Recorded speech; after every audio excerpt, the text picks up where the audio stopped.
go. I'm just going to get this right. It's okay.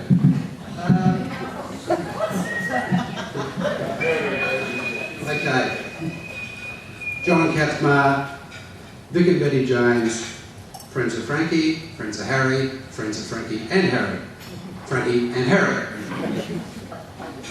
I've been asked to say a few well-chosen words about our newlyweds. I think well-chosen means, sort of just giving you all a good vibe about, Harry and Frank. Well, I can do that. They're actually quite nice people. But on the way, I think we've missed something. And so before I really start this speech, there is one formality to get out of the way. And it's got to be got out of the way now, otherwise it will haunt Harry for the rest of his life. You were all invited to a 50th birthday party.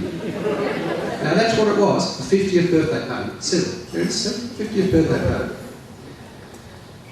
I checked the invitation and that's what it says. However, looking very closely on the invitation, it also says, a big distraction has been planned. I reckon that's pretty sneaky. Now I don't know whether major distraction from Harry is 50. And I reckon that's pretty unfair to Harry. Because I only want to say one thing about Harry, and this is heartfelt. You could not have a better friend than Harry. There's no way.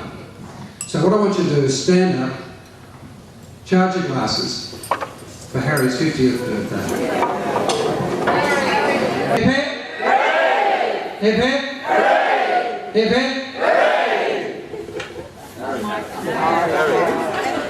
Now, can you recharge your glasses because there is another toast to come.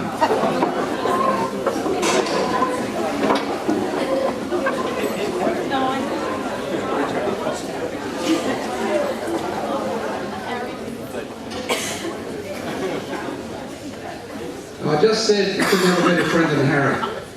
Companion, wife, lover, whatever. Frank has got some amazing characteristics. And I have to write these down, Frank, because I just get overwhelmed with your characteristics. First of all, she's gorgeous. And who can forget Frank coming in tonight in her bronze, looking a star. Now, Frank did tell me though, I've got to say, she had a bad hair day. She's got another bad hair day on her. But you wouldn't know she's a beauty. She's a bonza chick.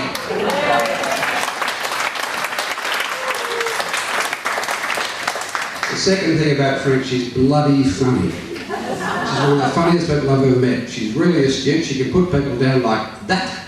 I won't give any examples because you've all been targets. Secondly, she's very capable. That was Perth. The Royal Perth Wankers Golf Club is just a sign of that. She is, wherever she goes, they love her. She's terrific. She's, I've had to bring her at work on a few occasions. Francine Martin, and she's terrific. That's the job done. The fourth thing is she's incredibly resilient. Now, as you probably all know, Frank had a bit of a turn earlier this year, and she's bounced up like you wouldn't believe, and she's just terrific, really terrific. And Frankie, can you play golf now? No.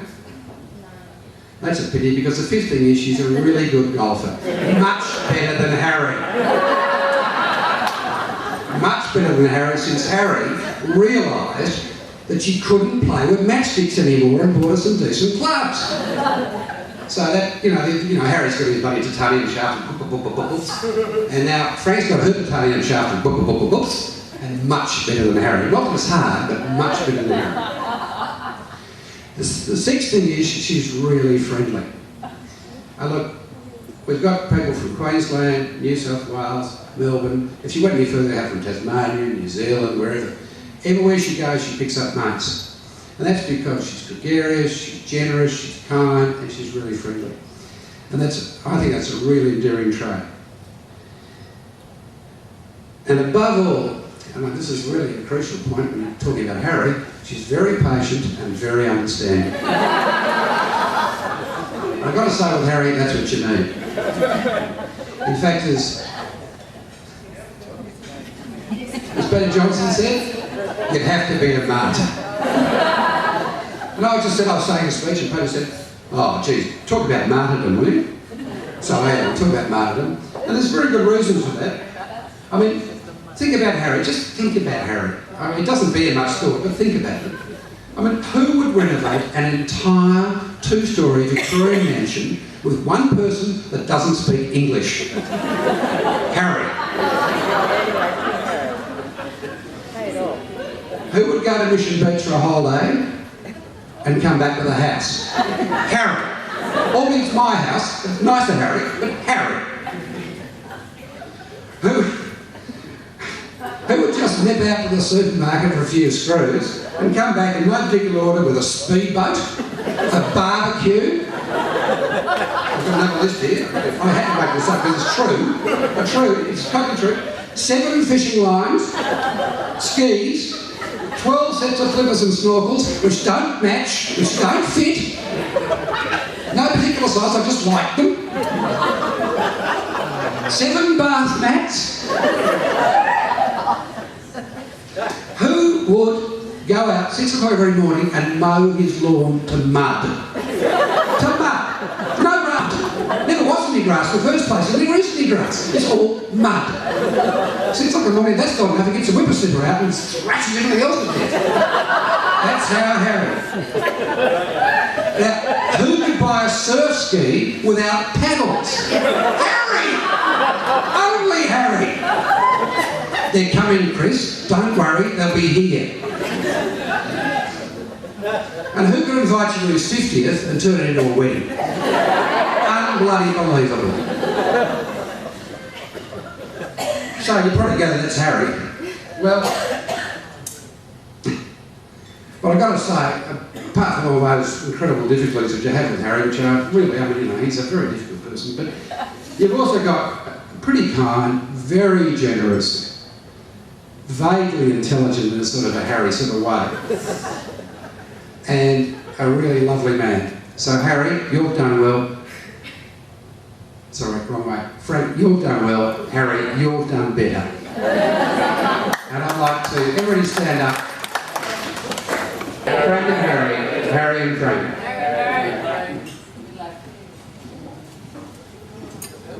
Thank you.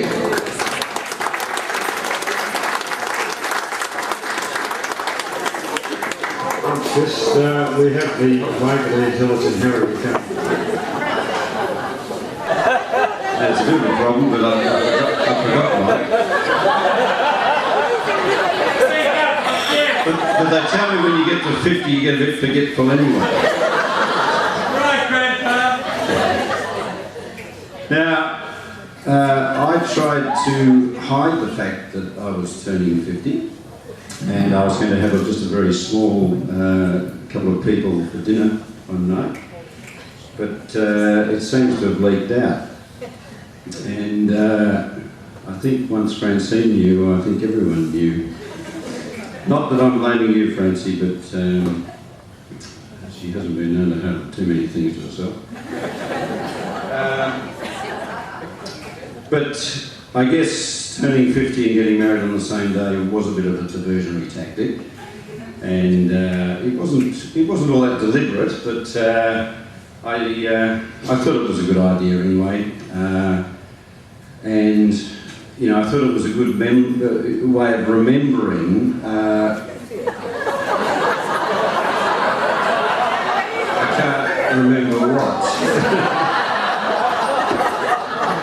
But I'm sure I'll remember it at the time.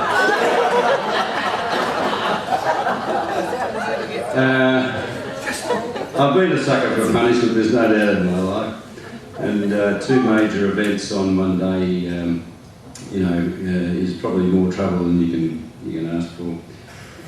But I thought things, you know, getting married would be fairly smooth sailing, but Francine's parents arrived yesterday, and the first thing that John Marr said to me, Francine's father, he said, "Congratulations," and then he said, why did you do it? And I was just wondering if he knew anything that I didn't know. But Francie and I have been together long enough that there's nothing to know that I don't know, and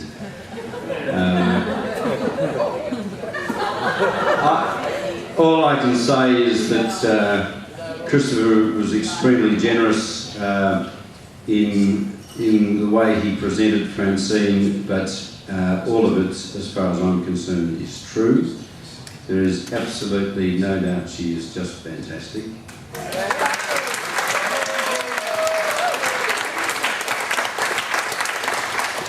And I think she just looks stunning tonight. There's just no question about it. So, you know, for this 50-year-old bloke, you know... Sit down, Grandpa. Shut up. You've got a couple of minutes yet. So for this 50-year-old bloke, you know, who's sort of going through, you know, well, it started the midlife crisis back when I was about 30, and it's still going.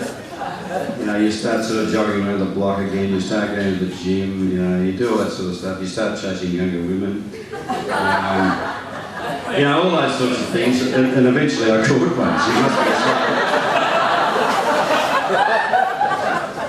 anyway, she said yes. I proposed to her walking up the beachfront here on one of those magic mornings when, you know, there's no wind and the sea's sort of like glass, and so it's appropriate that we're sort of here tonight. And I thought we should do it tonight with everyone here.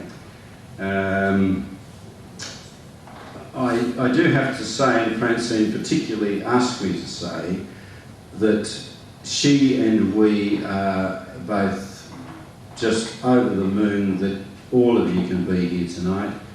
There are many people here who have really gone to a great deal of effort to be here. Tasmania, I think, is the only state in Australia that's not represented here tonight. But is that right? Sorry, Rose was sorry, thank you, Cheryl. Rose was a Tasmanian, you know, because she's still... So you've got rid of the second hit.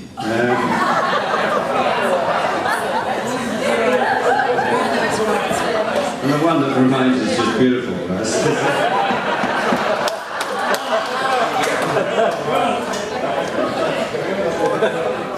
We really are very pleased that you could be here, and I was very pleased to join the Honorary Queensland Photograph before, and I'm not too sure they want to be Francine, but I was pretty happy to be there. It is fantastic to see that you're all here and to be with us tonight. You all have a very special place in our hearts, and it's important that you can be with us because we want you to be here. Thank you all very much. There's plenty of time to go.